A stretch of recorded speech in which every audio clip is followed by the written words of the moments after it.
बिस्मिल्लाहिर्रहमानिर्रहीम। अस्सलामुअलैकुम dear students, I am Ali Raza, M Phil mathematics from university of Punjab Lahore.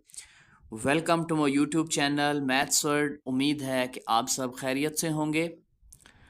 और जैसा कि आप सबके इल्म में है कि हमारा जो मैट्रिक और एफएससी का जो कोर्स है वो चेंज हो गया हुआ है। तो हमारे पास जो न्यू बुक आई है मैथ की फर्स्ट ईयर की, एफएससी आईसीएस पार्ट 1 जिसको हम कहते हैं, तो इसकी इंशाल्लाह हम जो है लेक्चर सीरीज़ स्टार्ट करने जा रहे हैं। तो उम्मीद है कि इंशाल्लाह हमारी ये लेक्चर सीरीज़ आप लोगों के लिए काफ़ी हेल्पफुल साबित होगी। तो चले हम अपने कोर्स की बात करते हैं कि सबसे पहले मैथमेटिक्स के अंदर जो हम चैप्टर डिस्कस करने जा रहे हैं वो है हमारे पास चैप्टर नंबर 10, जिसका नाम है ट्रिग्नोमेट्रिक आइडेंटिटीज़।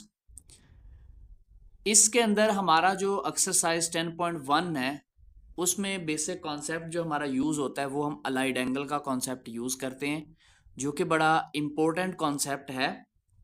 तो आपने इस लेक्चर को ध्यान के साथ समझना है। अगर आपको ये बेसिक लेक्चर समझ आ गया तो आप इंशाल्लाह जो है इसका एक्सरसाइज के क्वेश्चंस को इजीली सॉल्व कर सकेंगे। अब एक रीज़न ये भी है इसकी ये चैप्टर 10 ही स्टार्ट करने की, क्योंकि मोस्टली कॉलेजेस के अंदर जो है यही चैप्टर टीचर्स जो है प्रेफर करते हैं। जैसे कि पहले हमारी बुक के अंदर भी ट्रिग्नोमेट्री के तकरीबन 6 चैप्टर्स थे, लेकिन हमारी न्यू बुक के अंदर इसके जस्ट 2 चैप्टर्स हैं।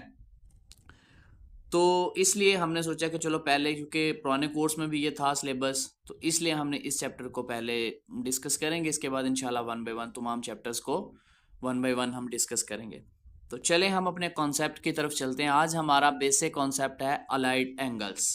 What is allied angles? The angle associated with basic angles of measure theta to a right angle और its multiple are called allied angles. ठीक है, आर कॉल्ड अलाइड एंगल्स। अब इसकी definition का मतलब क्या है? द एंगल एसोसिएट का मतलब होता है कि किसी चीज़ के साथ जुड़ना, रिलेशन बनाना, तल्लुक बनाना। कि कोई भी जो एंगल एसोसिएट करता है बेसिक एंगल के साथ, आप बेसिक एंगल आप थीटा ले सकते हैं। यहाँ पे बेसिकली हम थीटा को जो है वो बेसिक एंगल कह रहे हैं, टू अ राइट एंगल 90 के साथ। ठीक है, कि 90 का कोई भी बेसिक एंगल के साथ हम उसको एसोसिएट कर रहे होते हैं। या तो क्योंकि राइट एंगल बेसिकली हमारे पास जो वर्ड है इसका क्या मतलब होता है? 90 डिग्री। ठीक है, राइट एंगल किसको बोलते हैं? 90 डिग्री एंगल्स को। अब हम यहाँ पे राइट एंगल लेंगे या क्या लेंगे? It's multiple.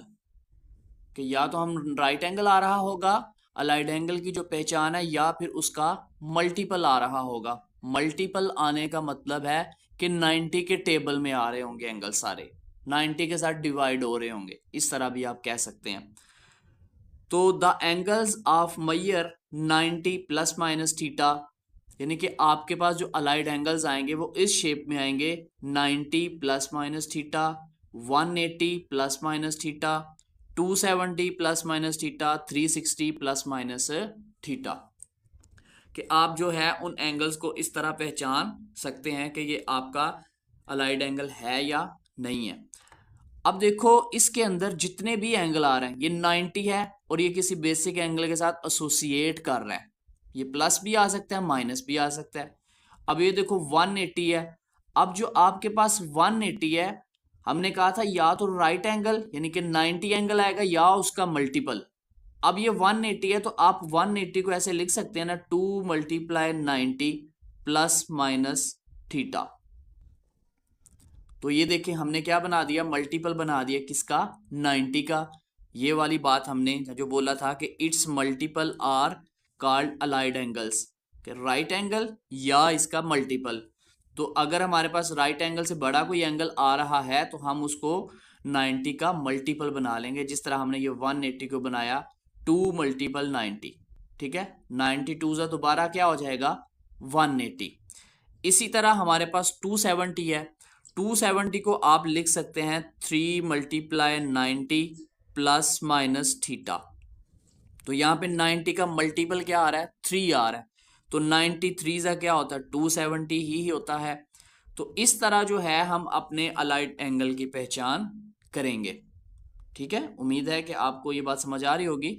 तो हम डेफिनेशन दोबारा रिवाइज करते हैं कि ऐसे एंगल के जो बेसिक एंगल के साथ एसोसिएट कर रहे होते हैं, जो कि क्या होता है, राइट एंगल होता है, या तो 90 का होता है या 90 का मल्टीपल आ रहा होता है। तो ऐसे एंगल्स को हम कहते हैं अलाइड एंगल्स। ठीक है, ये डेफिनेशन थी अलाइड एंगल की। अब क्वेश्चंस जो हम करते हैं ना, वो अलाइड एंगल के साथ इजीली, और बहुत ही शॉर्ट मेथड होता है ये अलाइड एंगल का। तो इसलिए ये बड़ा आपका इम्पोर्टेंट जो है आपका कॉन्सेप्ट है, इसको अपने ध्यान से समझना, जो कि आपके तकरीबन 10.1 पूरी एक्सरसाइज में ये कॉन्सेप्ट हम यूज करेंगे और आगे भी करेंगे ट्रिग्नोमेट्री के अंदर। तो स्टूडेंट्स, ये आपकी डेफिनेशन थी अलाइड एंगल्स की। अब इसमें बेसिकली आपके पास ये सवाल आ सकता है कि सर हमें कैसे पता चलेगा अलाइड एंगल है कि नहीं। फॉर एग्जांपल हम कोई एग्जांपल डिस्कस कर लेते हैं। हमारे पास कोई एंगल आ जाता है 190 डिग्री। ठीक है, आपसे पूछा जाए कि बताएं ये अलाइड एंगल है या नहीं है, तो ये ऐसे दिखने में तो हमें अलाइड एंगल नजर नहीं आ रहा, क्योंकि अलाइड एंगल की क्या पहचान होती है कि वो 90 होता है या 90 का मल्टीपल आ रहा होता है और एसोसिएट का आ रहा होता है किसी बेसिक एंगल के साथ, जिसको हमने यहाँ पे थीटा कहा है। थीटा की जगह पे कोई एंगल भी साथ आ सकता है। ठीक है, तो अब आपने क्या करना है कि इसको पहले आपने सिंप्लीफाई थोड़ा सा कर लेना है। आपने देखना है कि 90 का मल्टीपल जो है वो क्या बनता है। 91 जा 90, 92 जा 80, 180। तो आप इस 190 को लिख लो 180 प्लस 10 डिग्री, क्योंकि 180 प्लस 10 कितना बन जाएगा, दोबारा 190 बन जाएगा। तो अब आपने देखो इसको क्या करना है, फिर मजीद एक्सपेंड कर लो कि जो आपके पास 180 है, आप इसको ऐसे लिख सकते हैं 2 मल्टीप्लाई 90 डिग्री, उसके बाद आ जाएगा प्लस 10।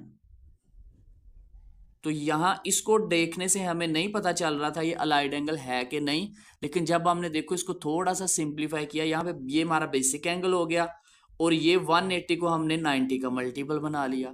तो अब ये हमारे पास क्या बन गया है, अलाइड एंगल। Allied angle.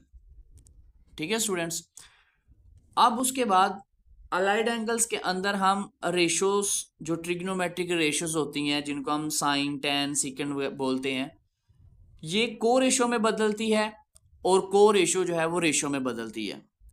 अब हमारे पास ये रेशो को रेशो में कब बदलती है, ये हम इंशाल्लाह भी डिस्कस करेंगे। सबसे पहले हम देखते हैं कि हमारी रेशोस कौन सी हैं और हमारी कौन कौन सी रेशो किस को रेशो में बदलेगी और कौन सी को रेशो किस रेशो में बदलेगी। ठीक है, तो सबसे पहले हम देखेंगे हमारे पास आ रहा है साइन। जो साइन होता है इसकी को रेशो हमारे पास होती है कॉस, यानी कि अलाइड एंगल के अंदर जब हम रेशोज और को रेशोज के आपस में कन्वर्जन कर रहे होते हैं, वो कब होती है वो हम इंशाल्लाह भी मैं आपको बताता हूँ। रेशोज में जो साइन होगा, बस इतना याद रखें कि जो साइन है वो कॉज में होगा चेंज, और कॉज जो होगा वो साइन की रेशो में चेंज होगा। उसके बाद जो टेन होगा वो कॉट में चेंज होगा, और जो कॉट होगा वो टेन में। सीकेंड की को रेशो कोसीकेंड होती है और कोसीकेंड किस में बदलेगा, सीकेंड में। ठीक है स्टूडेंट्स, अब इसके बाद ये रेशो को रेशो में कब बदलेगी, तो इसके बारे में हम अभी डिस्कस करते हैं। इंपॉर्टेंट नोट है कि इफ थीटा इज एडेड और subtracted from odd multiple of right angle, the trigonometric ratio change into को रेशो एंड वाइस वर्सा। कि यानी कि रेशो को रेशो में चेंज होगी और को रेशो रेशो में कब, कहता जब भी आपका जो बेसिक एंगल होगा थीटा, वो किसी भी 90 एंगल्स या 90 एंगल्स के मल्टीपल के साथ ऐड हो रहा होगा, और उसका मल्टीपल क्या होगा, ऑड मल्टीपल। ठीक है, कि जब भी हमारे पास अलाइड एंगल्स के अंदर जब हम 90 का मल्टीपल बना रहे होंगे, तो जब भी 90 का मल्टीपल हमारे पास ऑड नंबर आ जाएगा, तो हमारे पास जो रेशो होगी वो को रेशो में बदल जाएगी और को रेशो रेशो में बदल जाएगी। उसके बाद जब कहता है कि हमारे पास इफ थीटा इज एडेड और सब्ट्रैक्टेड फ्रॉम इवन मल्टीपल, लेकिन कहता है जब हमारे पास इवन मल्टीपल आ जाता है 90 का तो हमारी रेशो रेशो ही रहेगी, अगर को रेशो है तो वो को रेशो ही रहेगी, वो चेंज नहीं होगी। ठीक है, हमारे पास जो रेशोज होगी वो रेशोज ही रहेंगी, को रेशो ही रहेंगी। कब? जब 90 का मल्टीपल क्या आ रहा होगा? Even number. अब ये इवन ऑड का क्या रोला है, हम इसको डिस्कस करते हैं। अभी हम एक एग्जांपल ले लेते हैं कि फॉर एग्जांपल हमने ले लिया साइन, ले लेते हैं हम साइन, इधर हम ले लेते हैं 180 प्लस थीटा। तो सबसे पहले आपने क्या करना है, आपने इसको किया साइन 180 को हमने लिखा 2 मल्टीप्लाई 90 प्लस थीटा। तो हमने अभी जो पॉइंट पढ़ा कि हमारी रेशो, अब ये साइन हमारी रेशो है तो हमने देखना है कि क्या ये रेशो को रेशो में बदलेगी।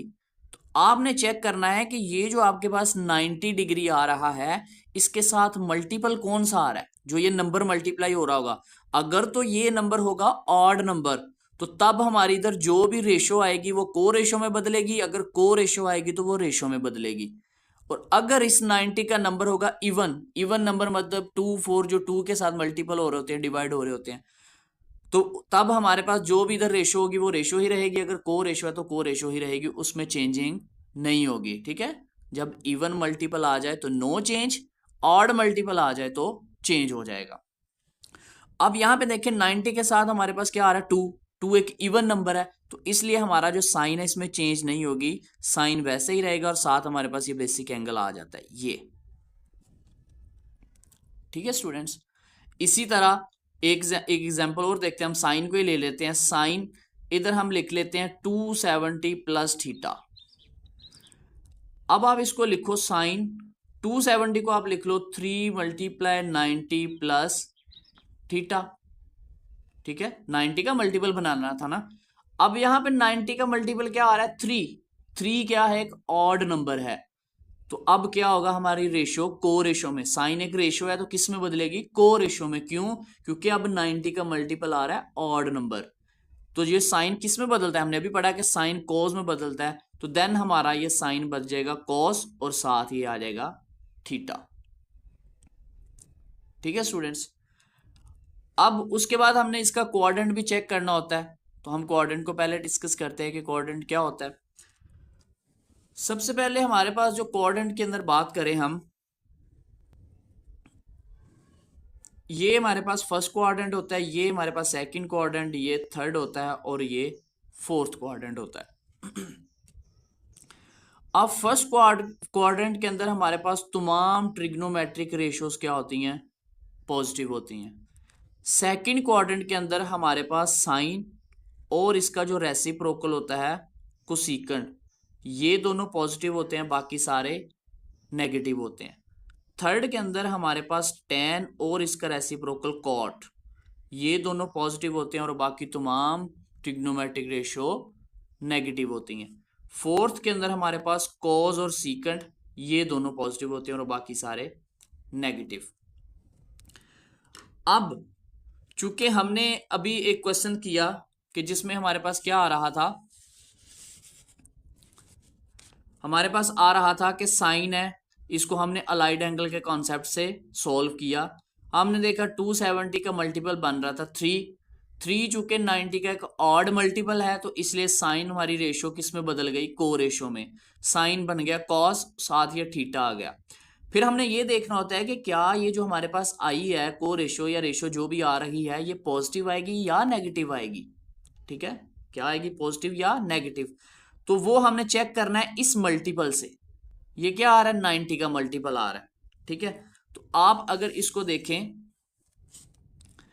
ये हमारे पास 0 डिग्री होता है, ये 90 डिग्री होता है, ये 180 डिग्री होता है, यहाँ पे 270 और दोबारा जब एक चक्कर मुकम्मल करें तो 360 डिग्री होता है। ठीक है, अब हमने पढ़ा कि हमारे पास यहाँ पे जो मल्टीपल आ रहा है वो 90 का कितना आ रहा है? 3। तो आप इसको ऐसे काउंट कर लें। कैसे चेक करना है? यहां से आपने स्टार्ट करना है। तो 3 मल्टीपल आ रहा था 90 का, क्योंकि आपके पास यही बन रहा है ना, साइन 3 मल्टीपल 90 प्लस थीटा, जो हमने एग्जांपल सॉल्व किया है। अब ये साइन तो बन गया था कॉस, क्योंकि ये 90 का 3 मल्टीपल आ रहा था ऑड नंबर। अब ये जो आंसर आया ये पॉजिटिव आएगा या नेगेटिव, वो यहां से चेक करना कितनी बार 90 आ रहा है, 3 टाइम्स। तो यहां से स्टार्ट करो 1 2 3। अब इसमें कोई चीज ऐड हो रहा था थीटा तो ये आगे मूव करेगा, अगर सब्ट्रैक्ट हो रहा होगा तो पीछे मूव करेगा। अब यहां से ये आगे मूव हुआ तो फोर्थ क्वाड्रेंट आ गया, तो फोर्थ में आपके पास साइन क्या होता है, नेगेटिव, तो इसलिए इसके साथ क्या आएगा, नेगेटिव। आपने जो भी क्वाड्रेंट में चेक करना है वो इसको देखना है जो अलाइड एंगल के साथ आ रहा होगा, ट्रिग्नोमेट्रिक रेशो या को रेशो, ठीक है। इसको नहीं देखना आंसर को, हमेशा जो अलाइड एंगल के साथ आ रहा होगा इसको देखना है। अब चूंकि ऑड मल्टीपल था तो ये साइन कॉज में बदला, तो हमने देखना है कि अब ये जो कॉज है ये पॉजिटिव है या नेगेटिव, वो हमें यहां से चेक करेंगे कि 3 टाइम 90 आ रहा है तो यहां से काउंट करना है 1 2 3। अब कोई चीज ऐड हो रहा था थीटा तो ये आगे मूव कर गया आगे वाले क्वाड्रेंट में, फोर्थ में, तो फोर्थ में तो साइन क्या होता है, नेगेटिव, तो इसलिए इसके साथ क्या आ गया, नेगेटिव साइन आ गया। तो स्टूडेंट्स ये था हमारे पास अलाइड एंगल का कॉन्सेप्ट, कि जिसके अंदर हमने अलाइड एंगल की डेफिनेशन पढ़ी। अलाइड एंगल्स में बेसिकली होता क्या है, रेशोज के बारे में पढ़ा, को रेशोज के बारे में पढ़ा, ठीक है। उसके बाद हमने पढ़ा कि हमारे पास जो रेशो है वो कब को रेशो में बदलती है और को रेशो जो है वो रेशो में कब बदलती हैं। देन उसके बाद आपने क्या करना है, क्वाड्रेंट के बारे में पढ़ा कि कौन से क्वाड्रेंट में कौन सा ट्रिग्नोमेट्रिक रेशो जो है वो पॉजिटिव होती है, कौन सी नेगेटिव होती है। तो इंशाल्लाह उम्मीद है कि आपको ये बेसिक लेक्चर समझ आ गया होगा। इसके अलावा आप अगर ट्रिग्नोमेट्री के बारे में बेसिक लेक्चर सुनना चाहते हैं तो वो ऑलरेडी हमारा एक लेक्चर जो है वो अपलोड हो चुका है, जो कि पुराने कोर्स ऑनलाइन में भी था, तो उसका लिंक जो है आपको इस वीडियो के डिस्क्रिप्शन में मिल जाएगा। आप उस लेक्चर को भी सुन सकते हैं ताकि आपकी बेसिक स्ट्रांग हो जाए। तो इस लेक्चर को आपने लाजमी सुनना है। इंशाल्लाह हम नेक्स्ट लेक्चर के अंदर एक्सरसाइज 10.1 को डिस्कस करेंगे और उसके अंदर हमारे क्वेश्चंस जो है हम उनको by using the concept of allied angle solve करेंगे। तो इंशाल्लाह उम्मीद है कि आपको ये फर्स्ट लेक्चर समझ आ गया होगा। तो चैनल को लाइक और सब्सक्राइब ज़रूर कीजिए ताकि जो नेक्स्ट आने वाले हमारे लेक्चर्स हैं वो इजीली आप तक पहुंच सके। तो इंशाल्लाह मिलते हैं नेक्स्ट लेक्चर में, तब तक के लिए खुदा हाफिज़, फ़ी अमानिल्लाह।